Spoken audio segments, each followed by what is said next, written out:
So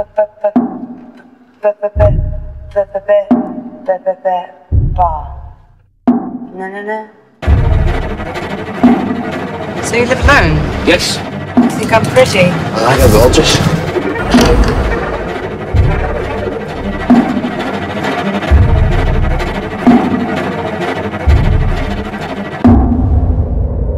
Come to me.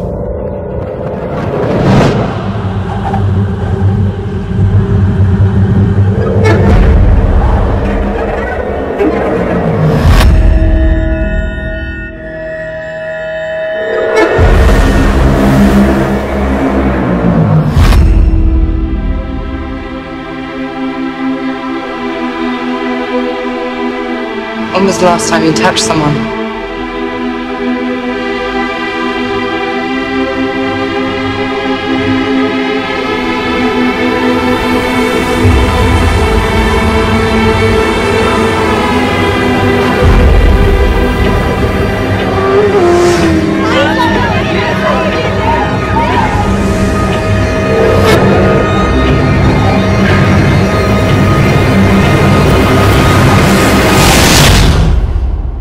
You don't want to wake up, do you?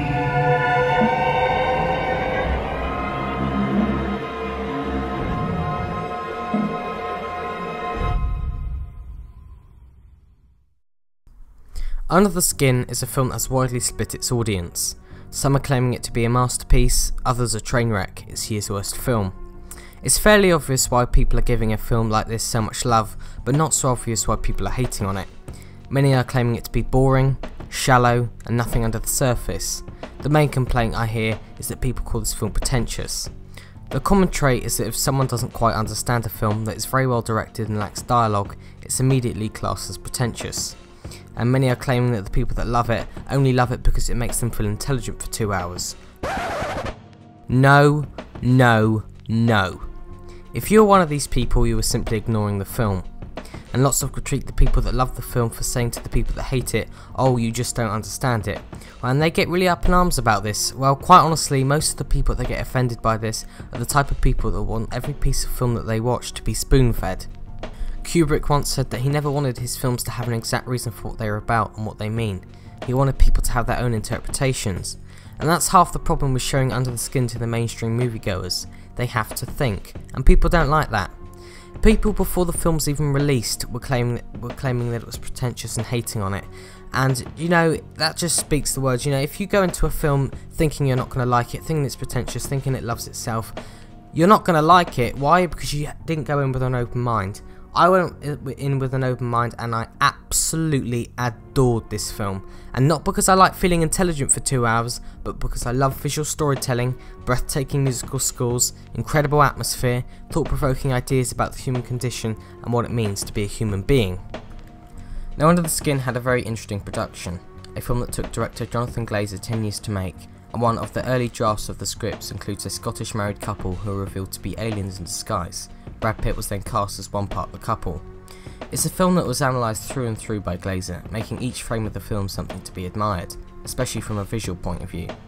To me, one of the most interesting things about the film is the way it looks. Throughout the many locations that the crew shot at, there is always a sense of alien atmosphere lurking, something's not quite right. And the locations aren't extravagant either, but it was the task of the production designer Chris Oddy to create an overwhelming, alienating atmosphere, whether it be in a dark forest or a Glaswegian nightclub. The crew were adamant that they would create their interior designs for their sets. For instance, the Black Void was actually built on a stage. Where the aliens take their victims into the Black World was a building in each case and was very heavily designed. The Black World was entirely created on a stage on a black glass floor. Jonathan's idea was joining between the alien world and ours. The floor that they were walking on was a complete reflection. They had a tank in the floor of the stage surrounded by black glass, and then a mechanism in the tank to lower the victim into the floor on camera, so it was actually happening while you were watching it, and the water was actually going over their face, and it was actually happening all on set. And this is all done practically, of course, with no CGI, which most films do nowadays. The glasses were 4 meters by 3, so they were big pieces of glass painted black, and it was a huge area of 80 by 60 feet. And you know, I just think I've got a lot of respect for the production design and the filmmakers for doing it like this, because you know, most films it's all done by CGI, but this was actually practically done, and it's more real because it's actually happening in front of your eyes. You know it's happening, and it's not just added in later through a computer. The film was also actually shot entirely chronologically, as that's what Glazer wanted to do, and you know, so it felt more chronological, the story, and it all worked to plan apart from one sequence where Scarlet is caught and the alien is revealed towards the end of the film. And in the forest scenes, due to the lack of daylight in the dense forest, about 20 of the treetops had to be removed to allow light in for the filming. And also, really interesting fact, and you can't really can notice it as long as you know, but you know, if you just in the film and you didn't know this, actually the men that were lured into the van by Scarlett Johansson's character were not actually actors.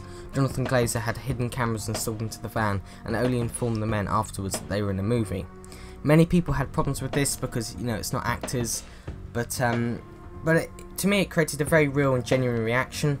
But the problem was a lot of the men were muffling, and with the thick Glaswegian accent it was quite hard to understand what they were saying. Gavin, did you work there? No. Don't work there, I work for myself. Do you want to live? Under the Skin is one of the most why not? engrossing, intelligent and fascinating films I have ever seen. At the moment the film's Marmite, but don't forget so was 2001: A Space Odyssey when it first came out. For anyone to dismiss Under the Skin as boring, they must have no interest in human consciousness, science, technology, philosophy, history or the art of filmmaking. Finally, I understand why Hollywood productions are so shallow and vacuous. They understand their audience. Under the Skin is unique among films in content and scope. The cinematography is stunning, one of the most visually stunning films of the past couple of years, and it's directed to perfection. Jonathan Glazer, the director, is clearly a fan of Kubrick's directing style, as this film is a complete love letter to his direction. It's so fantastic I can't even describe it in words. The music score is incredible, extremely eerie, and like with 2001, it plays a huge part in driving the film along. The music is almost Scarlett Johansson's voice, and it's her character, some may argue. It really does sort of, because a lot of the film lacks dialogue, and the music never lets up. The music is always there, and it really does play. It's probably more of the voice than the actual voices themselves, actually.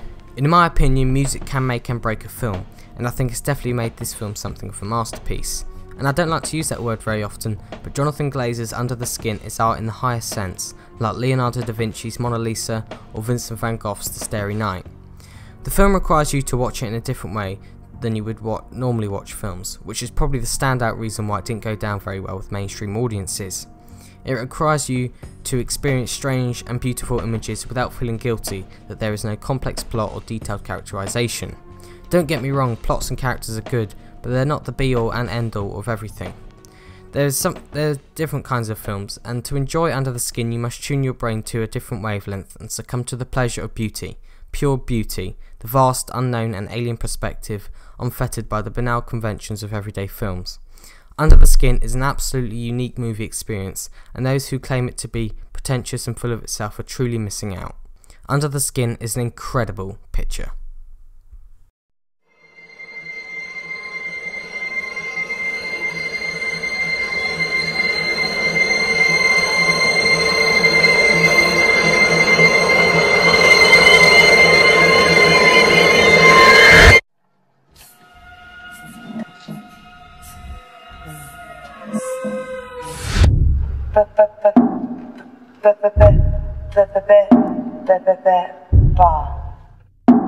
No. So you live alone? Yes. You think I'm pretty? I think you're gorgeous.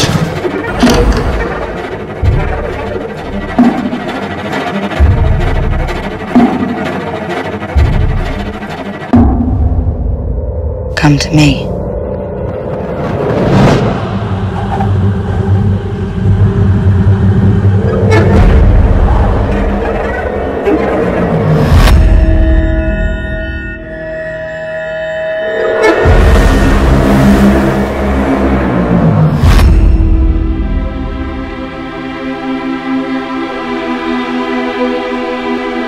When was the last time you touched someone?